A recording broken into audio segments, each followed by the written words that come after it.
રોજિંદા જીવનના રસાયણ વિજ્ઞાનના આપણે આજે ચોથા લેક્ચરમાં મળીએ છીએ. એમાં આપણે આજે સાબુ છે એ શીખવાનું છે. તો આપણે બધું સાબુ છે એ આપણે શીખવાનો પ્રયત્ન કરીએ. હવે પહેલાં હજી રીતે બધી દવાનો નામ આપણને યાદ હોવા જ જોઈએ.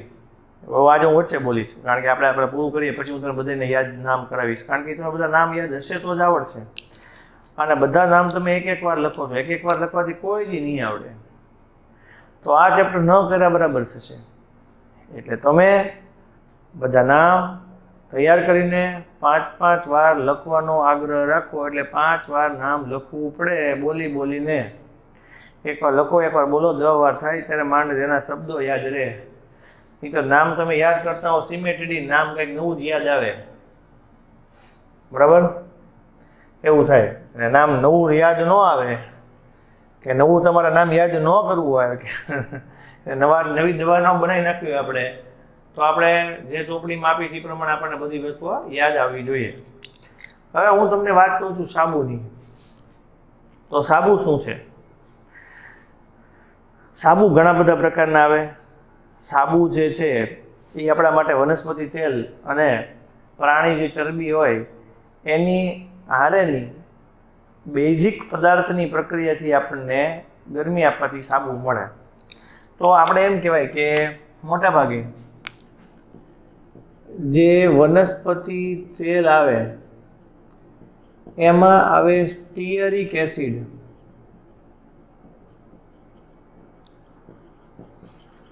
પામિટિક એસિડ, ઓલિક એસિડ, આ બધા પ્રકારના એસિડ હોય. એટલે સ્ટીરિક, પામિટિક અને ઓલિક એસિડ આવે. બધા ગ્લિસરાઇડ સંયોજનોના એસ્ટર છે. એટલે એવું કહેવાય કે આપણા માટે એસ્ટર સંયોજનો હોય અને એમાં એને ગ્લિસરાઇડ કહેવાય. બરાબર? હવે સૂત્ર કઈ રીતે હોય તમને સમજાવું. સામાન્ય તેલનું સૂત્ર શું હોય? C17 હોય, COO હોય, CH2 હોય, CH હોય, COO, C17H35, CH2, COO, C17H35 આવી રીતે હોય. આ આપણા માટે સ્ટીઅરિક એસિડનો એસ્ટર છે. આની પ્રક્રિયા હું NaOH સાથે કરું છું, ગરમી આપીને કરું. એવું હોય કે તમે જ્યારે સાબુ બનાવો ત્યારે NaOH પણ વાપરી શકો અને KOH પણ વાપરી શકો. જો તમે NaOH નાખીને સાબુ બનાવો છો તો એ ખરબચડો સાબુ થશે, રફ સાબુ થશે. બરાબર? પણ KOH નાખીને સાબુ બનાવો તો એ સાબુ છે એ આપણા માટે લીસો થશે અને મોંઘો થશે. તો આપણા માટે જે KOH વાપરીને બનાવેલો સાબુ હોય એ સાબુ છે એ મોટાભાગે ડવ જેવા સાબુ હોય અને એનાથી સ્કિન છે એ સોફ્ટ બને એના જેવું આવે. અને NaOH વાપરીને સાબુ બનાવેલો હોય તો એ આપણા માટે એ રફ સાબુ બને. એટલે કહેવાનું એમ છે કે NaOH અને KOH ઉમેરવાનું આવે. તો તમે જ્યારે આમાં NaOH કે KOH ઉમેરશો ત્યારે આપણને કેવી રીતનું મળશે હું તમને સમજાવું. C17, H35, COO, C17, H35, બધામાંથી C17, H35, COO એની હારે એને જોડાશે. 3 વાર જોડાયેલા 3 મોલ NaOH સાથે જોડાય. જે વધ્યું છે એ આપણા માટે CH2 છે, CH છે, CH છે. આ બધાની હારે OH જોડાશે. એટલે આપણે આનું નામ આપવું હોય તો પ્રોપેન 1 2 3 ટ્રાયોલ આવું નામ થાય. પ્રોપેન 1 2 3 ટ્રાયોલ છે, જેને આપણે બોલીએ છીએ ગ્લિસરોલ બોલાય, અથવા તો પ્રોપેન 1 2 3 ટ્રાયોલ બોલાય. એને આપણે એને ગ્લિસરોલ કહેવાય. આ આપણા માટે ફેટી એસિડનો સોડિયમ ક્ષાર છે, જેને આપણે સાબુ કહેવાય. બરાબર? આ છે એ ફેટી એસિડનો સોડિયમ ક્ષાર છે. સોડિયમ ક્ષાર હોય એને સાબુ ન કહેવાય. પોટેશિયમ ક્ષાર હોય તો એને આપણે સાબુ કહી શકીએ. બરાબર? હવે આગળ તમને વાત કરું. સાબુ ઘણા બધા પ્રકારના આવે. બીજું, તરતો સાબુ બનાવવો હોય, તરતો, હા, પાણીમાં તરતો હોય એવો સાબુ બનાવવો હોય તો પહેલા જ્યારે ફીણ ઉપર ફીણ બનતા હોય ત્યારે એને લેવામાં આવે. બરાબર? અને બીજું સાબુ છે ને એ અવક્ષેપ આવે, કલીલ અવસ્થામાં હોય સાબુ. જ્યારે સાબુ મળે ત્યારે આપણને કલીલ અવસ્થા મળે. આપણને સાબુ શેમાંથી મળે? તો સાબુથી દિવેલ હોય, તેલ હોય, એ બધામાંથી બને મળે. જો પહેલાં કોઈ સાબુ ન વાપરતું, હવે સાબુ વાપરે છે. વર્ષો સુધી તે લોકોએ ડબલ વી સાબુ વાપર્યા, જે નાવા અને ધોવા બંનેમાં વપરાય. હવે નવા બધા સાબુ આવી ગયા, માથું ધોવાનો સાબુ, ઔષધીય સાબુ. તો ઔષધીય ગુણો, લીમડાનો સાબુ આવે, સિકાકાઈ સોપ આવે, બરાબર. એ બધા ઔષધીય ગુણોવાળા સાબુ અલગ અલગ આવી ગયા. ચામડીની એલર્જી હોય તો એના માટે અલગ સાબુ આવે, ડોય કેર એલોવેરા, એલોવેરા સોપ આવે, બરાબર. એમાં સાચું એલોવેરા કેટલું હોય ને એલોવેરાનું એસેન્સ કેટલું હોય કંઈ ખબર ન પડે. બાકી આપણને એલોવેરાની સુગંધ આવે એટલે આપણને લાગે કે આપણે એલોવેરાના સાબુથી નાહ્યા આવ્યા. પણ કહેવાનું એમ છે કે બધા ઔષધીય સાબુ આવ્યા, ચંદનનો સાબુ આવે, સુખડનો સાબુ આવે, બરાબર. આ બધા ટાઈપના સાબુ ઘણા બધા આવે. તમે જો નાના છોકરાના સાબુ આવે, પારદર્શક સાબુ, આરપાર જોઈએ કે ઇથેનોલ નાખેલું એમાં. એટલે આપણે જો એમાં ઇથેનોલ નાખીએ તો આપણા માટે એ પારદર્શક સાબુ બને. સાબુ ખરબચડો બને, બરાબર. તો એ સાબુ ખરબચડો હોય એની માટે અંદર અલગ અલગ પદાર્થો નાખવામાં આવે, ફિલર્સ ઉમેરવામાં આવે, અમુક અમુક પદાર્થો એવા ઉમેરવામાં આવે જેના કારણે સાબુ એવો વળે. દાઢી કરવા માટે અલગ સાબુ આવતો. તો દાઢી કરવા માટે જે સાબુ આવે એની અંદર ગ્લિસરોલ તો હોય જ તે, પણ એ ગ્લિસરોલની આરે પદાર્થ ઉમેરે, એનું નામ છે રોઝિન ઉમેરે. એ રોઝિન ઉમેરે એટલે એના કારણે શું થાય કે ફીણ છે લાંબો સમય ટકી રહે, અને લાંબો સમય ફીણ ટકી રહે પછી તમે દાઢી એમાંથી સહેલાઈથી કરી શકો. એટલે ગ્લિસરોલની આરે રોઝિન ઉમેરવામાં આવે તો આપણને એવો સાબુ મળે કે જેના કારણે ફીણ લાંબો સમય સુધી ફીણના સ્વરૂપમાં રહે. એટલે આપણને એમાંથી જે પદાર્થ મળે એનું નામ આવે સોડિયમ રોઝિનેટ. આવો પદાર્થ છે એ એમાંથી મળી જાય. એટલે ઔષધીય ગુણોવાળા પણ સાબુ આવે, બરાબર. પછી એવું આવે શરીરની અંદર પરસેવાની દુર્ગંધ આવતી હોય તો પરસેવાની શરીરમાંથી દુર્ગંધ આવતી હોય તો દુર્ગંધ છે એ ન આવે એના માટેના ડિઓડ્રન્ટ સોપ આવે. એટલે ડિઓડ્રન્ટ ટાઈપના પણ શું આવે? સાબુ આવે. હવે આ બધા જે સાબુ હોય એ બધા સાબુ છે એના માટે ગ્રેડ આપેલા હોય. તો એના સાબુના ગ્રેડ છે એ નક્કી કરેલા છે BIS વાળા, બ્યુરો ઓફ ઇન્ડિયન સ્ટાન્ડર્ડે. જેની અંદર એટલે એમાં એવું હોય કે TFM ગ્રેડ આવે. TFM એટલે અહીંયા આવશે ટોટલી ફેટી મેટર્સ એવું કહેવાય. હા, તમારા પાસે બુકમાં નથી આપેલું. ટોટલી ફેટી મેટર્સ જેની અંદર 74% કરતાં વધારે TFM હોય એ આપણા માટે ગ્રેડ 1 સોપ હોય. જેની અંદર 65 થી 76 વચ્ચે હોય એ આપણા માટે TFM આવે, એના પરથી આપણા માટે ગ્રેડ 2 સોપ હોય. અને જેની અંદર 60 થી 65% વચ્ચે TFM ટોટલી ફેટી મેટર ચરબીજન્ય પદાર્થોનું પ્રમાણ એટલું હોય એના માટે ગ્રેડ 3 સોપ આવે. આપણે જે કોઈ પણ સાબુ વાપરીએ છીએ એ બધા ટોયલેટ નંબર 1 સોપ વાપરીએ છીએ. આપણે જે સાબુ વાપરીએ એમાંથી કોઈ સાબુ એવા નથી વાપરતા કે જે બાથિંગ બાર હોય, નાહવાના સાબુ હોય. આપણે ટોયલેટના સાબુ વાપરીએ. તમે ઘરમાં તમારા ઘરે જે સાબુ હોય એ સાબુનું રેપર તમે લઈને જોઈ શકો, કારણ કે અત્યારે તમે ઘરે જ છો એટલે તમે ઘરેથી જોઈ શકો કે આપણા માટે જે સાબુ હોય એમાં ઇન્ગ્રેડિયન્ટ લખેલું હોય, એમાં TFM નંબર લખેલા હોય અને ગ્રેડનો સોપનો ગ્રેડ લખેલો હોય. હવે વિવેલનો જે સાબુ આવતો હોય એ સાબુ અને જ્યારે આપણે એમ કહીએ કે ડવ સાબુ આવતા હોય એ બધા એમાં લખેલું હોય બાથિંગ બાર, એ નાવાના સાબુ છે. બાકી લગભગ કોઈની અંદર એવું બાથિંગ બાર લખેલું આવતું હોય નાવા, બધા એમ જ લખેલું toilet number 1 soap, toilet number 2 soap. એટલે આપણે જે વાપરીએ છીએ ટોયલેટ નંબર 1 ને 2 સોપ વાપરીએ છીએ. સમજાણું? આવું છે. અને મેઇન શું હોય કે પ્રાણીની ચરબીમાંથી બનેલો હોય કાં તો છે ને આપણે એમ કહીએ કે આ તેલની ચરબીમાંથી બનેલો એવા જ સાબુ આપણા માટે મોટા ભાગે વપરાય છે.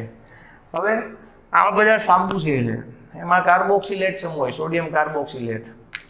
હવે હું તમને એમ સમજાવું કે આ સોડિયમ કાર્બોક્સિલેટ સમૂહ છે, આને હું પાણી સાથે પ્રક્રિયા કરવામાં આવે તો જ્યારે હું આવા પદાર્થો છે એની પ્રક્રિયા છે એ પાણી સાથે કરું, કઠણ પાણીમાં રહેલા કેલ્શિયમ અને મેગ્નેશિયમ ક્ષારો સાથે જ્યારે એની પ્રક્રિયા થાય, બરાબર, અથવા તો એસિડવાળા પદાર્થો જ્યારે એની પ્રક્રિયા થાય તો ધારો કે આપણા આ પદાર્થોની પ્રક્રિયા છે એમાં એસિડ H+ ની હાજરીમાં થાય તો આપણને C17H35COOH મળી જાય ને આ એનો છૂટા પડી જાય. એટલે સાબુ જે પોતાનું કામ કરતો હોય કામ ન કરી શકે, એટલે આમાંથી સોડિયમ આયનો છૂટા પડી જાય ને સોડિયમ આયનો છૂટા પડી જાય એટલે આ જે એસિડ હોય આપણા માટે ટુકડા સ્વરૂપે, ટુકડા સ્વરૂપે છૂટો પડે. જ્યારે કોઈ પણ સાબુથી આનાથી વાળ ધોયા હોય તો એ વાળ ચીકણા લાગે, સમજાણું? અને કપડા છે એની સપાટી પર આવો સાબુ ચોંટી જાય. એટલે સાબુ છે એ પોતાની કપડા ધોવાની ક્રિયા જેને બોલાય પ્રક્ષાલન વિધિ. તો સાબુ છે એના કારણે મળતી પ્રક્ષાલન વિધિ એટલે કપડા ધોવાની પ્રક્રિયા છે એ પ્રોપર વેથી, પ્રોપર ઢંગથી પ્રોપર કરી શકે નહીં. એટલે તમારે જો આ ક્રિયા છે એને પ્રોપર વેથી કરવી હોય, પ્રોપર રીતે કરવી હોય તો તમારે શું કરવું પડે? કે સાબુની બદલે ડિટર્જન્ટ વાપરવો પડે. એટલે હવે આપણે એના પર ડિટર્જન્ટ પર જઈએ, સંશ્લેષિત પ્રક્ષાલકો પર જઈએ. પ્રક્ષાલકો શબ્દ વાપરવામાં આવે. પ્રક્ષાલકો એ એવો શબ્દ છે કે જે કપડાં કે ચીજ વસ્તુઓની મેલી સપાટી પર લગાડવામાં આવતા પદાર્થો છે એને પ્રક્ષાલકો કહેવાય. એટલે કપડાં કે ચીજ વસ્તુ હોય એમાંથી ધૂળ હોય, કચરો હોય, મેલ હોય એ દૂર કરવા માટે જે પદાર્થોને વાપરવામાં આવે એ આપણા માટે પ્રક્ષાલકો છે. આ બધા પ્રક્ષાલકો તરીકે વર્તે સાબુ અને ડિટર્જન્ટ. તો પહેલાં તમને સાબુ આવડવું જોઈએ. હવે પછી એના પછી આપણે ડિટર્જન્ટ ઉપર જવું છે. તો આપણે ડિટર્જન્ટથી જોઈએ. પહેલાં હું તમને સાબુ છે એ આખું આપણે આમાંથી કરાવી દઉં કે સાબુ આપણે પહેલાં જોઈ લઈએ, પછી આપણે ડિટર્જન્ટ ઉપર જઈએ. બરાબર? આ TFM ગ્રેડવાળું યાદ રાખજો. બરાબર? કારણ કે TFM ગ્રેડ જે છે એ આપણને પરીક્ષામાં પૂછાય. જો આમ લખ્યું ડિટર્જન્ટ કાઢ નાખું, ડિટર્જન્ટ કરાવું ત્યારે લખું. બરાબર? પ્રક્ષાલકો વિશે શીખવું. એટલે પ્રક્ષાલક એ સફાઈ કરતા પદાર્થો છે. સાબુ અને સંશ્લેષિત પ્રક્ષાલકો એટલે ડિટર્જન્ટ એ પાણીની સફાઈ કરવાના ગુણધર્મમાં સુધારો લાવે છે, ચરબીને દૂર કરવા મદદરૂપ છે, કાપડને ત્વચા સાથે અન્ય પદાર્થોને ચોંટાડે છે. હા, હમણાં આપણે જોયું એ સૂત્ર છે. બરાબર? સ્ટીરિક એસિડનો ગ્લિસરાઇલ એસ્ટર NaOH સાથે પ્રક્રિયા ગરમી આપવામાં આવે એટલે આપણને ફેટી એસિડનો સોડિયમ ક્ષાર મળે. એ જે ફેટી એસિડનો આપણા માટે સોડિયમ ક્ષાર છે એમાં છેલ્લે આપણને આડ પેદાશ તરીકે ગ્લિસરોલ મળે. હવે સાબુ છે એ આપણા માટે બહુ જૂના પ્રક્ષાલકો છે. સફાઈ માટે ઉપયોગમાં લેવાતા સાબુ આપણી માટે લાંબી શૃંખલાવાળા ફેટી એસિડ સંયોજનો છે. સ્ટીરિક, ઓલિક ને પામિટિક એસિડ તમને હમણાં જ વાત કરી, એના સોડિયમ કે પોટેશિયમ ક્ષાર હોય. સાબુ જે છે આપણા માટે એ સોડિયમ ક્ષાર ધરાવે અને સોડિયમ હાઇડ્રોક્સાઇડના દ્રાવણ સાથે પ્રક્રિયા કરીએ ત્યારે આપણને મળે. લખ્યું છે કે આ ફેટી એસિડનું એસ્ટર જળ વિભાજન પામે ત્યારે પ્રાપ્ત થયેલો સાબુ કઈ અવસ્થામાં હોય? કલીલ અવસ્થામાં હોય. અને તમે એમાં સોડિયમ ક્લોરાઇડ નાખીને એને દૂર કરી શકો. સાબુ દૂર કરો ત્યારે એમાં ગ્લિસરોલ રહી જાય જે વિભાગીય નિષેધન દ્વારા પાછું મળે. સોડિયમ અને પોટેશિયમ સાબુઓ પાણીમાં દ્રાવ્ય હોય છે અને સફાઈ કરવામાં ઉપયોગી છે. સામે સોડિયમ સાબુ કરતાં પોટેશિયમ સાબુ ત્વચા માટે સુવાળા હોય એટલે તેનો ઉપયોગ ડવમાં થાય. સોડિયમ હાઇડ્રોક્સાઇડના સ્થાને પોટેશિયમ હાઇડ્રોક્સાઇડ વાપરીને પણ દ્રાવણ બનાવી શકાય. સાબુના પ્રકારો છે. મૂળભૂત રીતે બધા સાબુઓ ચરબી અથવા તેલને યોગ્ય દ્રાવ્ય સાથે હાઇડ્રોક્સાઇડ સાથે ગરમ કરીને બનાવી શકાય. જુદો કાચો માલ વાપરીને તેમાં વિવિધતા લાવી શકાય. નાવાના સાબુઓ સારી ગુણવત્તાવાળી ચરબી અને તેલના ઉપયોગથી બનાવી શકાય છે અને વધારાના આલ્કલીને દૂર કરવાની કાળજી લેવામાં આવે છે. અને આ માટે સાબુને વધુ આકર્ષક બનાવવું હોય તેમાં રંગ અને સુગંધ નાખવામાં આવે. પાણીમાં સાબુ તરતો રહે એ કરવું હોય તો જે સાબુ કઠણ બની જાય પહેલાં જ એના નાના પરપોટા બને એને હલાવવા પડે. પારદર્શક સાબુ બનાવવા હોય તો ઇથેનોલ ઉમેરવામાં આવે અને વધારાનું દ્રાવક ઉડાડી દેવામાં આવે. ઔષધીય સાબુ બનાવે તેમાં ઔષધિ ઉમેરવામાં આવે. પરસેવાની સુગંધ દૂર કરવી હોય તો એની માટે ગંધહારક એવા પદાર્થો ઉમેરવામાં આવે. દાઢી કરવાના સાબુમાં ગ્લિસરોલ હોય છે, એમાં ગુંદર મેં તમને કીધું રોઝિન જેવો ગુંદર ઉમેરે. હાલ કીધું રોઝિન જેવો ગુંદર ઉમેરે. આથી સોડિયમ રોઝિનેટ બને છે, વધુ ફીણ ઉત્પન્ન કરે. ધોવાના સાબુની અંદર પૂરક પદાર્થો, આ મારે તમને કહેવાનું હતું કે પૂરક પદાર્થો તરીકે સોડિયમ રોઝિનેટ તો આમાં આવી ગયું. સોડિયમ સિલિકેટ, બોરેક્સ અને સોડિયમ કાર્બોનેટ હોય. MCQ પૂછાય કે સોડિયમ રોઝિનેટ, સોડિયમ સિલિકેટ, બોરેક્સ અને સોડિયમ કાર્બોનેટ હોય. સાબુની ચીરીઓ પીગળેલા સાબુના પાતળા સ્તરને ઠંડા નળાકાર પર ચડાવીને તેને નાના તૂટેલા ટુકડામાં ખોતરીને બનાવવામાં આવે છે. દાણાદાર સાબુ સુકાયેલા નાના સાબુઓના પરપોટા છે.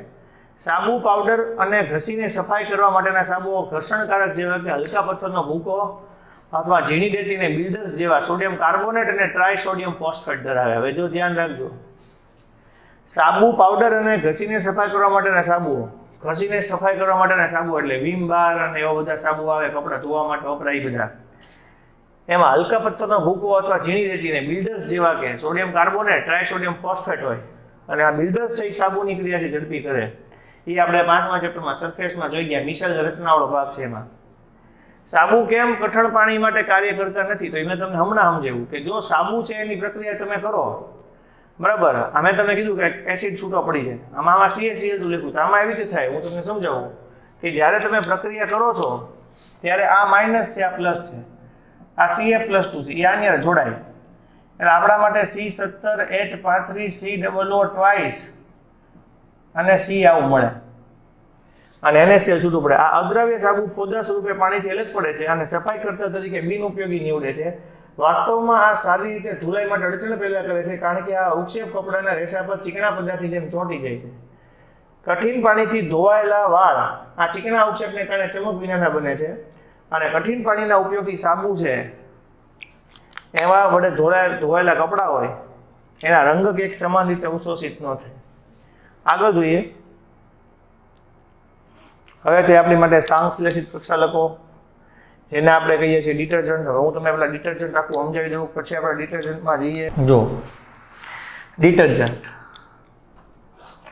તો ડિટર્જન્ટ જે છે આપણા માટે એ શું છે? ડિટર્જન્ટ હોય ને એની અંદર SO3Na સમૂહ આવેલો હોય જેને આપણે બોલાય છે સોડિયમ સલ્ફોનેટ સમૂહ આવેલો હોય બરાબર.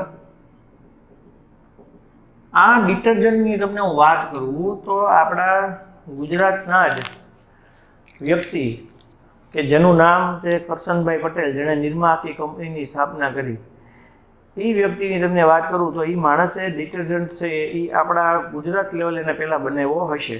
પહેલાં બધી બની ગયો એવું બની શકે પણ એવો પદાર્થ બનાવવાની ટ્રાય કરતા હતા કે જે સાબુ કરતાં ચડિયાત હોય. સાબુ જે કઠણ પાણીમાં રહેલા કેલ્શિયમ અને મેગ્નેશિયમ આયનો સાથે પ્રક્રિયા કરી શકતો નથી તો એ સાબુની બદલે એવો પદાર્થ ગોતીએ કે જે છે ને ડિટર્જન્ટ હોય અને જે આવી રીતે પ્રક્રિયા કરી શકે. તો આ જે ડિટર્જન્ટ હોય એ આપણે એમ કહેવાય કે કઠણ પાણીમાં રહેલા પદાર્થ કેલ્શિયમ અને મેગ્નેશિયમ આયનો છે એની સામે પ્રક્રિયા આપે અને એની સામે પ્રક્રિયા આપે અને આપણે પ્રક્ષાલન વિધિ બરાબર કરી શકીએ બરાબર. તો એની અંદર ડિટર્જન્ટ જે છે એ મેં તમને કીધું કે એ ભાઈ કરશનભાઈ પટેલની હું તમને વાત કરું તો એ ભાઈ પોતે લગભગ એ સમયમાં BSc થયેલા છે.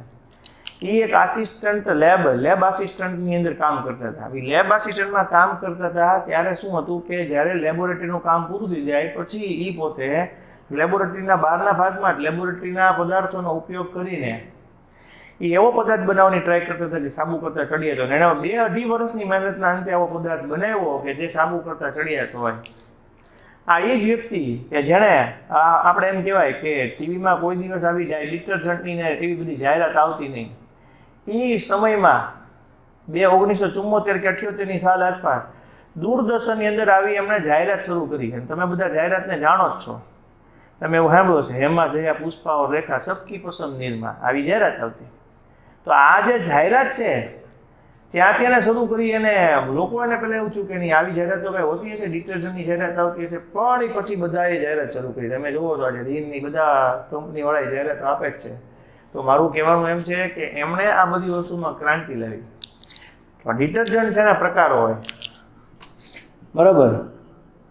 ધન આયનીય એટલે કેટ આયનિક ડિટર્જન્ટ હોય, એન આયનિક ડિટર્જન્ટ હોય,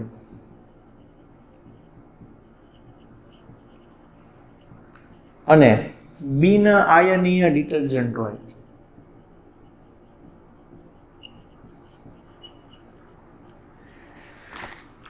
એટલે એક છે કેટ આયનિક ડિટર્જન્ટ, એક એન આયનિક હોય ને એક બિન આયનિક હોય.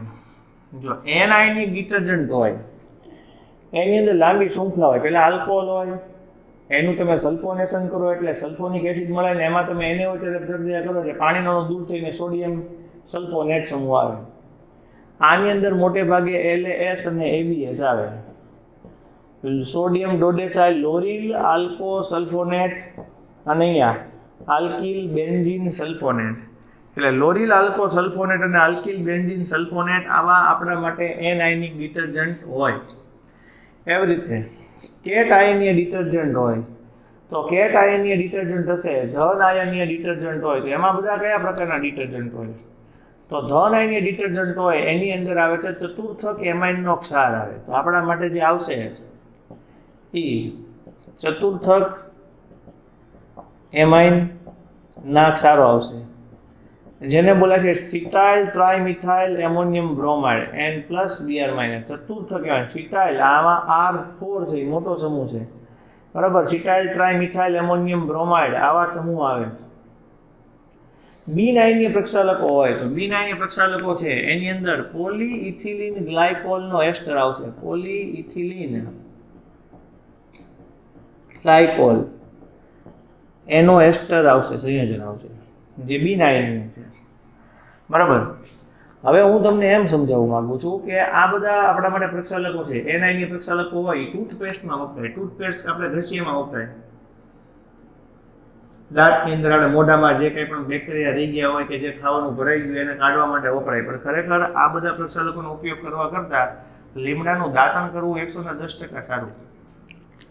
એ ઉપરાંત તમે જુઓ છો આયુર્વેદિક દંતમંજન હોય એ કરવું સારું. આયુર્વેદિક ટૂથપેસ્ટ આવતી હોય એ સારી, જેની અંદર સોડિયમ લોરિલ સલ્ફેટ ન આવતો હોય. આ લોરિલ સલ્ફેટ ન આવતો હોય. અત્યારે તમે જોશો કોલગેટની બધી બ્રાન્ચ, કોલગેટની બધી જે કંઈ પણ આવતી એમાં બધામાં જો એક આયુર્વેદિક ટૂથપેસ્ટને બાદ કરો ને તો બધામાં સોડિયમ લોરિલ સલ્ફેટ આવે. આ સોડિયમ લોરિલ સલ્ફેટ જે છે એ આપણા જીભની અંદર જે લાળ થતી હોય, મોઢામાં જે લાળ થતી હોય, લાળનું પ્રમાણ ઘટાડે. લાળ ઘટે એ આપણા શરીરની શક્તિ કહેવાય. એટલે આપણા શરીરની અંદરથી ઇમ્યુનિટી પાવર ઘટતો જાય. લાળ છે ને આપણા માટે મેઇન શક્તિ છે. એટલે મોટાભાગના લોકોએ તે ગામડાના લોકોએ તે એ લોકો મોટાભાગે આપણે તમને ખબર છે લીમડાનું દાંતણ જ વાપરતા, અને લીમડાનું દાંતણ જ આપણા માટે સાચું દાંતણ હતું ભાઈ, બરાબર. અને અત્યારે હું માનું છું ત્યાં સુધી તમારે આયુર્વેદિક ટૂથપેસ્ટ જ વાપરવું જોઈએ કે જેની અંદર આ પદાર્થ ન આવતો હોય. બીજી વાત અત્યારે આવી છે તો હું તમને કહું કે અમેરિકાની અંદર રીતે લોકોનો વીમો કેમ ઉતરે? એની લાળ ચેક કરીને વીમો ઉતારે. બોલો, તમને નવાઈ લાગશે, મને નવાઈ લાગી હતી જ્યારે મેં પહેલી વાર એવું સાંભળ્યું ત્યારે. તો લાળ ચેક કરીને વીમો એટલા માટે ઉતરે કારણ કે જે એની લાળ હોય ને એની અંદર ખબર પડી જાય કે હવે આના શરીરની અંદર કેવા જમ્સ છે કે એની હવે કેટલો ટાઈમ હવે એ કાઢી શકશે, એ પછી એના પરથી નક્કી થતું હોય. એટલે મારું કહેવાનું એમ છે કે આ એન આયનિક ડિટર્જન્ટ એમાં લોરિલ આલ્કો સલ્ફોનેટ અને આલ્કિલ બેન્ઝીન સલ્ફોનેટ આવશે. ચતુર્થક એમાઇનના ક્ષારો આ રીતે છે, બરાબર. એટલે અને ધન આયનીય પ્રક્ષાલકનો ઉપયોગ છે એ વાળના કન્ડિશનરમાં થાય અને હોસ્પિટલની સાફ સફાઈમાં થાય. અને હું તમને સમજાવું કે સૌંદર્ય પ્રસાધનોમાં તે કેટ આયનીય પ્રક્ષાલકોનો ઉપયોગ થાય. હવે જેનો ઉપયોગ સૌંદર્ય પ્રસાધનોમાં થાય એ જ હોસ્પિટલની સાફ સફાઈમાં થાય. એટલે મેકઅપના સાધનોમાં જેનો ઉપયોગ થાય એ જ હોસ્પિટલની સાફ સફાઈમાં ઉપયોગ થાય. તમને ખબર પડી કેટલી વસ્તુ આપણે ખરાબ લગાડતા હોઈએ. કુદરતી સૌંદર્ય હોય એ જ મુખ્ય આપણું હોય. એની માટે બાહ્ય બધા દેખાડા, બાહ્ય બધી વસ્તુ લગાડવી એ બધું નકામું છે, ખોટું છે, શરીરને નુકસાન કરીએ એ જ વસ્તુ છે એમ. અને બિન આયનીય પ્રક્ષાલક છે એ મોટાભાગે વાસણો ધોવા માટે વાપરવામાં આવે, માટીના વાસણો સાફ કરવા માટે કે એ બધા માટે વાપરવામાં આવે. તો આપણે હવે એ બધાને આપણે જોતા જઈએ. ચાલો, સાંકેતિક પ્રક્ષાલકો એવા સફાઈ કરતા પદાર્થો છે જે સાબુના બધા ગુણધર્મો ધરાવે અને નરમ અને કઠિન પાણી બંને પાણીમાં એ કામ આપશે આપણા માટે. સાંકેતિક પ્રક્ષાલકોને મુખ્યત્વે ત્રણ ભાગમાં વહેંચવામાં આવે: ઋણ આયનીય પ્રક્ષાલકો, કેટ આયનીય અને બિન આયનીય. એટલે ધન આયનીય, ઋણ આયનીય અને બિન આયનીય. સૌથી પહેલા ઋણ આયનીય છે. મેં તમને હમણાં સમજ્યું કે ઋણ આયનીય અંદર સોડિયમ સલ્ફોનેટ સમૂહ આવે, આલ્કોહોલ હોય એનું આપણે સલ્ફોનેશન કરીએ, SO3H સમૂહ આવે, એની NaOH સાથે પ્રક્રિયા કરો, પાણીનું અણુ દૂર થાય અને એ જોડાય. એ બધું આલ્કોહોલ સાથે સલ્ફ્યુરિક એસિડ પ્રક્રિયા કરો, આલ્કાઇલ હાઇડ્રોજન સલ્ફેટ બને. આ આલ્કાઇલ, આ હાઇડ્રોજન, આ SO4 થઈ જાય એટલે એ સલ્ફેટ થઈ જાય. અને છેલ્લે આલ્કલી વડે બેઝિક માધ્યમ એમાં ઉમેરો એટલે આમાંથી OH અને આમાંથી H નીકળે એટલે અહીંયા એને જોડાઈ જાય. હવે તમે જોઈ શકો, આ જુઓ છે પહેલા OH સમૂહ હોય એનું સલ્ફોનેશન કરો એટલે અહીંયા H નીકળી અને SO3H સમૂહ આવે. અને એ પછી તમે જોશો અહીંયા આમાં એને ઉચ્ચાર પ્રક્રિયા એટલે H અને OH નીકળી જશે એટલે એની હારે એને જોડાઈ જશે. સેમ આ જ વસ્તુ અહીંયા છે. અહીંયા આ આલ્કાઇલ બેન્ઝીન છે, આ આલ્કાઇલ સમૂહ આ બેન્ઝીન, એનું સલ્ફોનેશન એટલે SO3 આવશે અને એની પ્રક્રિયા તમે કરશો NaOH એટલે H અને OH છૂટું પડશે, આ આલ્કાઇલ બેન્ઝીન સલ્ફોનેટ થાય. આગળ સોડિયમ આવે એટલે એવું નામ આવે, સોડિયમ ડોડેસાઇલ બેન્ઝીન સલ્ફોનેટ. હવે આપણે જોઈએ ઋણ આયનીય પ્રક્ષાલકો છે, એમાં ઋણ આયનીય ભાગ છે એ સફાઈ માટેની ક્રિયામાં સંકળાયેલો હોય અને આલ્કાઇલ બેન્ઝીન સલ્ફોનેટના સોડિયમ સારો ઋણ આયનીય પ્રક્ષાલકોનો અગત્યનો વર્ગ છે જે ઘરગથ્થુ કાર્યમાં ઉપયોગી છે, જે ટૂથપેસ્ટમાં વપરાય. મેં તમને હમણાં વાત કરી ટૂથપેસ્ટમાં વપરાય. આ ધન આયનીય પ્રક્ષાલકો છે. ધન આયનીય પ્રક્ષાલકોમાં એમાઇન સંયોજન હોય, આ નાઇટ્રોજન એની આરે ટોટલ સંયોજકતાથી 3 જ હોય. નાઇટ્રોજનની સંયોજકતા 3 જ હોય, 1 2 3, પણ ચોથી નાખો એટલે માથે પ્લસ આવે. બરાબર, કારણ કે તમે 1 2 3 અને 4 ઇલેક્ટ્રોન નાઇટ્રોજનનો ઉપયોગ કરીને નાઇટ્રોજન પાસે 2 5 સંયોજકતા હોય એટલે 1 2 3 અને 4 માથે પ્લસ કરશો એટલે 5 થઈ જશે. એટલે ધન આયનીય પ્રક્ષાલકો એમાઇન સંયોજનોના એસિટેટ, ક્લોરાઇડ અથવા બ્રોમાઇડ, ઋણ આયનો સાથેના ચતુર્થક એમોનિયમ ક્ષારો છે. ધન આયનીય ભાગ લાંબી હાઇડ્રોકાર્બન શૃંખલા અને નાઇટ્રોજન પર ધન વીજભાર ધરાવે છે, તેથી તેમને ધન આયનીય પ્રક્ષાલકો કે ઉદાહરણ છે સિટાઇલ ટ્રાય મિથાઇલ એમોનિયમ બ્રોમાઇડ અને વાળના કન્ડિશનરમાં ઉપયોગ થાય. મેં તમને કીધું ઉપરાંત જંતુનાશકોના ગુણધર્મ ધરાવે એટલે મોંઘા છે. જંતુનાશકો મેં તમને હોસ્પિટલની સાફ સફાઈમાં વપરાય અને વાળના કન્ડિશનરમાં એનો ઉપયોગ કરવામાં આવે.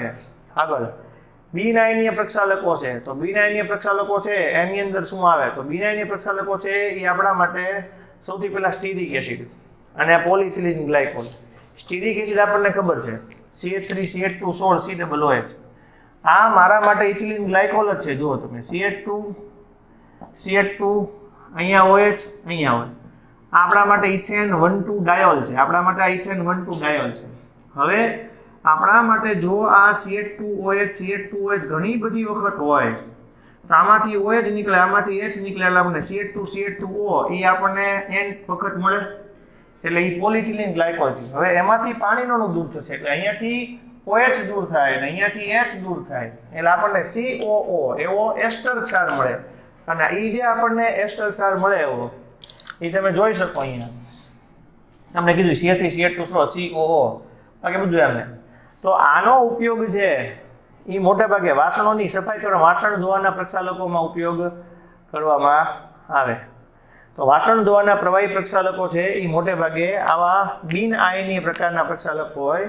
આ પ્રકારના પ્રક્ષાલકોની સફાઈ કરવાની ક્રિયાવિધિ સાબુની ક્રિયાવિધિ જેવી જ હોય એટલે તે ગ્રીસ અને તેલને મિસેલ બનાવીને દૂર કરે. આપણે મિસેલ રચના શીખી ગયા છીએ 5મા પાઠમાં. બરાબર. હવે સંશ્લેષિત પ્રક્ષાલકોની મેઇન સમસ્યા એ છે છોકરાઓ કે આપણે આવા જે સંશ્લેષિત પ્રક્ષાલકો આવે, ડિટર્જન્ટ આવે, એનો નિકાલ કઈ રીતે કરવો, કારણ કે એમાં 2 પ્રકારના આવે, બાયોસોફ્ટ અને બાયોહાર્ડ. બાયોસોફ્ટ એટલે જેનું સૂક્ષ્મ જીવો દ્વારા સહેલાઈથી વિઘટન થઈ શકે અને બાયોહાર્ડ એટલે જેનું સૂક્ષ્મ જીવો દ્વારા સહેલાઈથી વિઘટન થઈ શકતું નથી. તો જેનું સૂક્ષ્મ જીવો દ્વારા સહેલાઈથી વિઘટન થઈ શકતું નથી એ આપણા માટે બાયોસોફ્ટ છે. જેનું થઈ જાય છે એ આપણી માટે બાયોહાર્ડ. જેનું થઈ જાય છે એ બાયોસોફ્ટ છે, જેનું નથી થતું એ બાયોહાર્ડ છે. હાઇડ્રોકાર્બન શૃંખલા બહુ વધારે હોય. જે બેક્ટેરિયા સરળતાથી વિઘટિત કરી શકતા હોય તો એ આપણા માટે એ બધો કચરો હોય એ પ્રક્ષાલકો ધરાવતો કચરો છે એ નદીઓ તળાવોમાં બધી જગ્યાએ પહોંચે અને પછી પાણીમાં જોવા મળે. નદીઓ તળાવો અને ઝરણામાં ખીણ ઉત્પન્ન કરે છે અને પાણી પ્રદૂષિત થાય. હાલમાં આ હાઇડ્રોકાર્બન શૃંખલાનું નિયંત્રણ કરવામાં આવે છે અને તેને ઓછી રાખવામાં આવે છે. બિનશાખિત શૃંખલાઓનું જૈવિક વિઘટન વધુ સરળતાથી થઈ શકે અને પ્રદૂષણને આપણે અટકાવી શકીએ. તો આ આપણા માટે મુખ્ય વસ્તુ છે.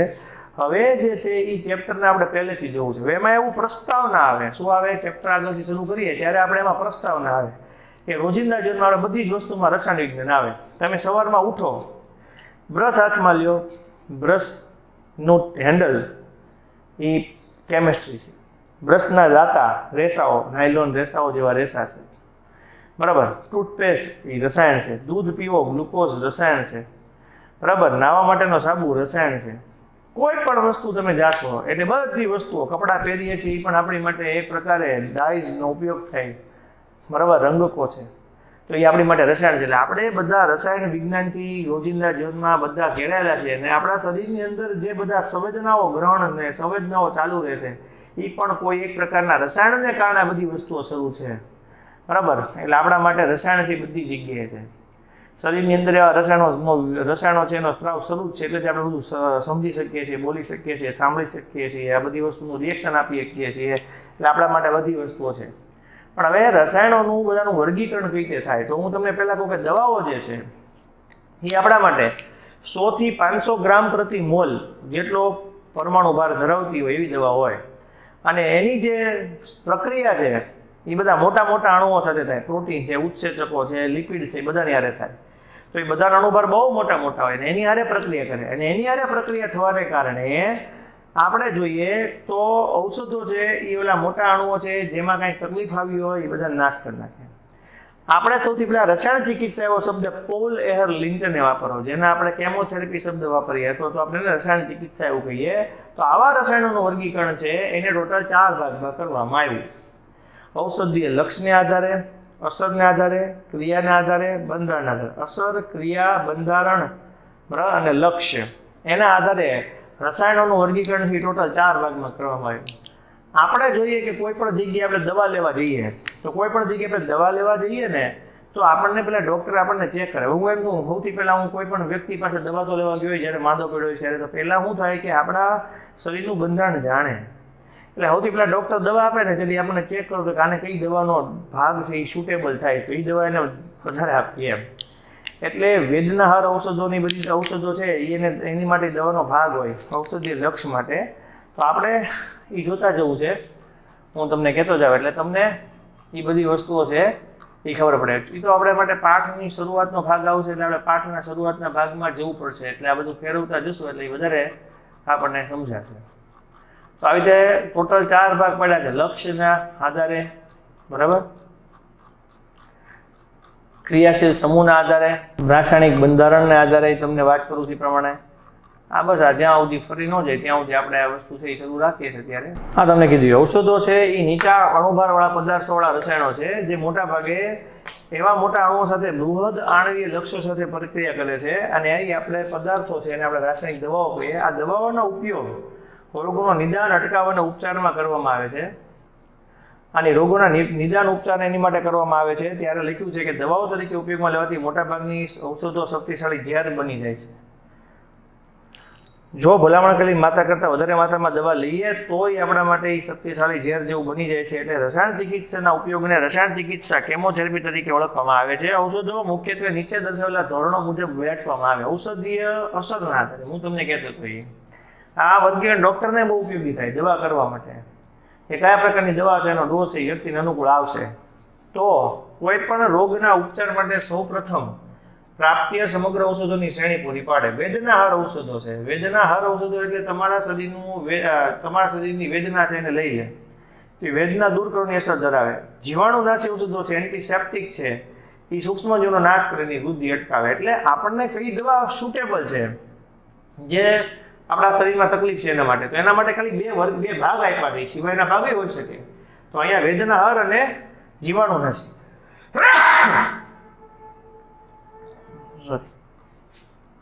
ઔષધની ક્રિયાના આધારે કોઈ ચોક્કસ જૈવ રાસાયણિક પ્રક્રિયા, પ્રક્રમ એટલે પ્રક્રિયા, કોઈ ચોક્કસ જૈવ રાસાયણિક પ્રક્રિયા પર ઔષધની ક્રિયા પર આધારિત. ઉદાહરણ તરીકે હિસ્ટામાઇન. હિસ્ટામાઇન આપણે જોઈ ગયા શરીરમાં સોજો ઉત્પન્ન થાય, એલર્જી ઉત્પન્ન થાય, અને આપણે સામાન્ય ભાગમાં એમ કહીએ સીરસ થવું આવું બધું કહી શકીએ બરાબર. સોજો ઉત્પન્ન થાય તો એની માટે તે દવા અપાય, પ્રતિહિસ્ટામાઇન કહેવાય. એલર્જીને દૂર કરવા માટે એન્ટી એલર્જીક દવા અપાય. એ બધા અલગ અલગ પ્રકારની દવા હોઈ શકે. બંધારણને આધારે તો આ બંધારણ આપણે જોઈ ગયા, સલ્ફોનિલેમાઇડ બંધારણ છે બરાબર, જે આપણે પેલું પ્રોન્ટોસિલ ને બધું જોયું, સલ્ફાપિરિડીન ને એવું જોયું તો આપણે એમાં બરાબર. તો આ પ્રકારના ઔષધોના રાસાયણિક બંધારણ પર આધારિત હોય. સમાન બંધારણની લક્ષણોને મોટાભાગે સમાન ઔષધીય સક્રિયતા ધરાવનાર ઔષધો છે એમાં વહેંચવામાં આવે. સલ્ફોનેમાઇડ ઔષધો નીચે દર્શાવ્યા મુજબનું સામાન્ય બંધારણ NH2, SO2, NHR આ પ્રકારનું હોય. આણવીય લક્ષ્યના આધારે મેઇન આ છે, કારણ કે તમને જે કોઈ પણ રોગ થાય છે તમે ખાઓ એને કારણે થાય છે. તમે ખાઓ છો કઈ વસ્તુ? કાર્બોદિત, પ્રોટીન, ચરબી બરાબર, આ બધી વસ્તુ ખાય, વિટામિનો આ બધું ખાઈએ આપણે. તો પહેલું જે હતું એ આપણે વેદનાહાર અને આપણે સૂક્ષ્મ જીવ નાશી એટલે સૂક્ષ્મ જીવાણુ નાશક જોયું. બીજું જે આપણે જોયું બરાબર બંધારણ, એમાં આપણે શું જોયું કે ઔષધોની ક્રિયા સોજો આવે તો આપણે એની માટે પ્રતિહિસ્ટામાઇન હોય તો એની માટે પ્રતિહિસ્ટામાઇન આવે. બંધારણને આધારે તો આપણે સલ્ફોનિલેમાઇડ જોયું, SO2 NH2 જોયું, એમાંથી હાઇડ્રોજન નીકળી અને R આવેલો છે. અને આણવીય લક્ષણના આધારે છે તો આપણને જે કાંઈ પણ મેઇન ઔષધોની જરૂર પડે તો આ કાર્બોહાઈડ્રેટ, લિપિડ અને પ્રોટીન અને ન્યુક્લિક એસિડ છે એનાથી તકલીફ થાય. તો આ બધા લક્ષ્ય અણુઓ અથવા ઔષધ લક્ષ્યો કહેવાય અને સમાન બંધારણીય લક્ષણો ધરાવતા ઔષધોની લક્ષ્ય પરની ક્રિયાવિધિ સમાન હોય છે. આ આણ્વીય લક્ષ્યો પર આધારિત વર્ગીકરણ ઔષધીય રસાયણજ્ઞો માટે અત્યંત ઉપયોગી છે. હવે આ અલગ ભાગ શરૂ થાય છે. આપણને પેલા અહીંયા સુધીમાં કેટલું આવડવું જોઈએ? તો આપણને આજે જે શીખ્યા હોય એની અંદર મેઇન વસ્તુ મેં તમને કીધી, સાબુ અને ડિટર્જન્ટ આવડવા જોઈએ. સાબુનું સૂત્ર આવડવું જોઈએ, સાબુની ક્રિયાવિધિ આવડી જોઈએ, કયા કયા પ્રકારના સાબુ બનીએ કે આવડવું જોઈએ, અને સાબુ છે એ કઠણ પાણીમાં કેમ કામ નથી કરતું એ આવડવું જોઈએ. ધન આયનીય, ઋણ આયનીય અને બિન આયનીય પ્રક્ષાલકો છે એમાં કયા કયા LAS અને ABS આવે, અને ઓલાની અંદર સિટાઇલ ટ્રાય મિથાઇલ એમોનિયમ બ્રોમાઇડ આવે.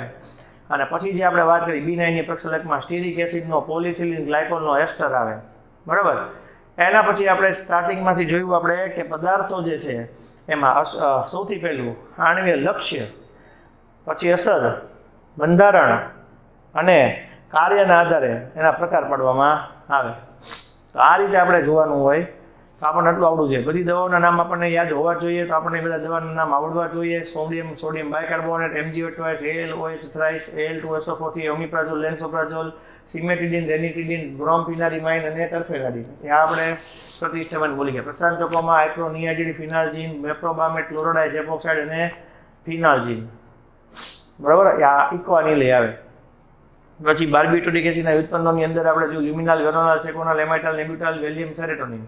બિન માદકમાં આપણે એસ્પિરિન, પેરાસિટામોલ જોયા હતા. માદકની અંદર મોર્ફિન, હેરોઇન, કોડેઇન જોયું હતું આપણે. પછી આપણે સાલ્વરસાનની વાત કરી હતી. આર્સફેનેમાઇનના નામે બધું પ્રોન્ટોસિલ જેનું બંધારણ સલ્ફોનિલેમાઇડ જેવું છે એવું કીધું હતું. બેક્ટેરિયા નાશક દવાઓમાં એમિનોગ્લાયકોસાઇડ, પેનિસિલિન અને ઓફ્લોક્સાસિન. બેક્ટેરિયા નિરોધી દવાઓ હોય તો બેક્ટેરિયા નિરોધી દવાઓના નામમાં આપણે જોયું હતું કે ઇરિથ્રોમાઇસિન, ટેટ્રાસાયક્લિન અને ક્લોરામ્ફેનિકોલ. પછી આપણે જોયું હતું કે દવાઓ જે છે, બરાબર, એના પ્રકારમાં આપણે એવું જોયું હતું કે બ્રોડ સ્પેક્ટ્રમ હોય તો એમાં ક્લોરામ્ફેનિકોલ આવે, ઓફ્લોક્સાસિન આવે, વેન્કોમાઇસિન આવે, એમ્પિસિલિન અને એમોક્સાસિલિન આવે, અને નેરો સ્પેક્ટ્રમમાં પેનિસિલિન G આવે, અને મર્યાદિત સ્પેક્ટ્રમ હોય એની અંદર ડિસિડાઝારીન આવે. પછી આપણે કૃત્રિમ ગળ્યા પદાર્થોમાં એસ્પાર્ટેમ, એલિટેમ, સેકેરિન, સુક્રેલોઝ જોયું હતું. પછી આપણે સોડિયમ બેન્ઝોએટ જોયું હતું, બરાબર. પ્રિઝર્વેટિવમાં પ્રોપિયોનિક સોલ્બિક એસિડના ક્ષાર પણ આવે. BHA, BHT છે એના આપણે એન્ટીઓક્સિડન્ટમાં જોયું હતું આપણે, બરાબર. એ ઉપરાંત સલ્ફાઇડ સંયોજનો આવે. અને પછી આપણે શીખ્યા એ બધું આજથી શીખ્યા. તો આ બધી વસ્તુઓ છે આપણને ક્લિયર હોવી જોઈએ, આવડવી જોઈએ. આ બધું ફરી વખત હું એમ કહું માનું, ફરી વખત તમે આજે એક વખત બધા નામ લખી નાખો, સાબુ, ડિટર્જન્ટ, અને આગળથી જેટલું ચલાવ્યું એટલું, તો તમને તૈયાર થઈ જશે, કાંઈ તકલીફ નહીં પડે. કાલના લેક્ચરમાં જોશું તો કાલના લેક્ચરમાં મોટાભાગનો પાઠ પૂરો થઈ જશે. પછી લખાણ સંબંધિત પ્રશ્નોને સ્વાધ્યાયમાંથી મને એવા લાગે એવા પ્રશ્નો તમને કરાવીશ ને વધારાની થિયરી કરશું આપણે. ઓકે, મળીએ આગળ. Thank you.